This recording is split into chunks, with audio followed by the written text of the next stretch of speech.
What were the figures they were suggesting in their memorandum? You know, it actually varied. But the idea now is we have this kind of way of doing arithmetic in labor, in negotiation. You pull all figures together. You understand? No, I wanted to know the range. The range we have between the 21 governors. What was the range? We have 25. We have even 32,000. We have 25, various ones. But as far as I can remember, we have 25. We have 28. We have 30. We have 32. Now, So after pulling all these figures together, we arrive at a particular convergence. Are you following me? And which everybody is espoused to. So it shouldn't be after the ball is scored against your side, then you are now crying. You want to review the rule of the game. We've gone beyond that. All governors, for God's sake, I believe they have integrity to protect. They should just conform and pay. Okay, Mr. So let me take you back a bit. You know, man's basic needs: shelter, food. What else? Clothing. Now, you said earlier that you made a presentation to government regarding palliative measures, so that it's not just an issue of what people take home at the end of the month. Is government trying to do anything? Because strictly speaking, even 30,000 isn't going to. People aren't going to be able to live on 30,000 naira a month. They're only going to be able to survive. So are talks still going on regarding these other issues, which will make the life of the worker better? Exactly. You see, insisting on 30,000 is not a one-stop thing. And as I said earlier, the labor, the organized labor is coming from the background of 65,000, 96,000 naira before we have a consensus of 65,000. The mindset we moved into the, tripartite national minimum wage committee, but on the consideration we extended to the organized private sector, we have to condescend to that level of accepting 30,000. But like you have rightly pointed out, 30,000 naira is not a living wage. It's just never a living wage. And it is so unfortunate that even not minding the fact that it is not a living wage, a whole federal government is still playing game back and forth,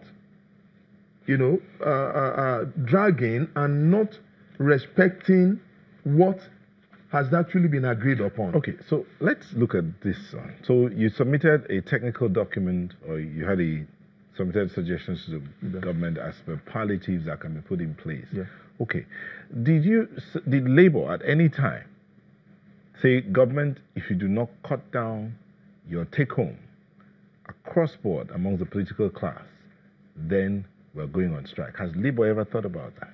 Well, Labour has actually been doing a lot about that.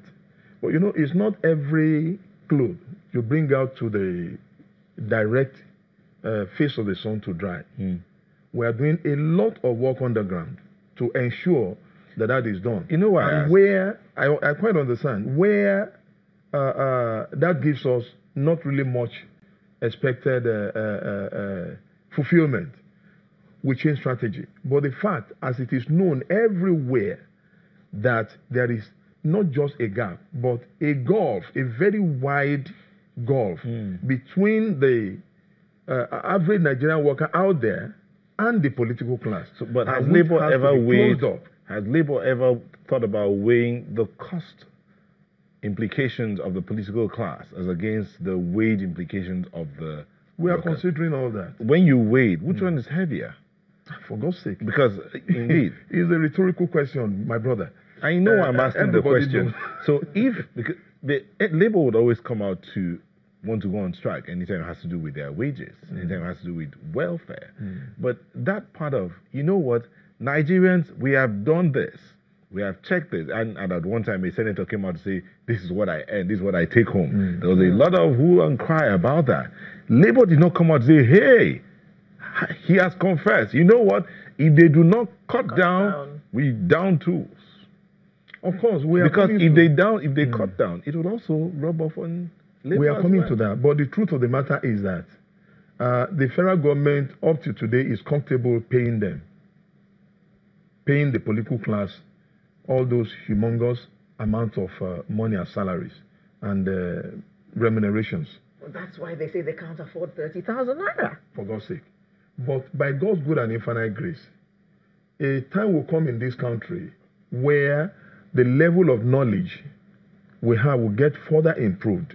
Then things will now get spontaneously addressed better than the way we're addressing it now. But the fact of the matter is that we are aware of all this, but we feel government itself should speak to itself, because if the government is comfortable paying them all this amount of money, we can't understand the justification or the alibi or rationality the federal government wants to advance to take us out of the mindset that an average Nigerian worker out there does not deserve at least a living wage for now, which we are pegging at 30,000, which in fact is not even reasonable enough. But because of our patriotic feeling, we decided let's adopt this from organized private sector and move ahead. Also bear in mind that even at 18,000, there are several states who have not been able to pay that and are owing workers months and months, back 5 months, 7 months. In fact, in Ekiti, they came and said some people were owed 2 years. So how do you expect them to pay this 30,000 naira, even though we know that 30,000 naira ain't worth much? We regret the fact that some of our state structures are not coming forth to report to the national body of the organized labor what they are experiencing. But let's come to look at it sincerely. When did we start having this advent of governments, state governors, owing workers? In 2000 and to 2015 to 2014, did we ever hear of any government or administration owing people? No. It started right from 2015, and that calls to mind one fundamental question, which is bordering on getting your priority right.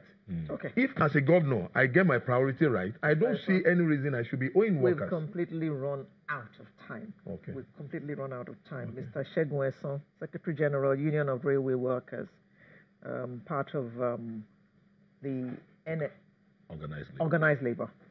Thank you very much for coming to make things clearer to us this morning. And we wish you all the best. You say you haven't been served any notice, so the strike still goes on Tuesday. Oh, yes. Okay. Oh, yes. The position is taken yesterday. Sunrise will return in just a moment with another interesting conversation. Do join us.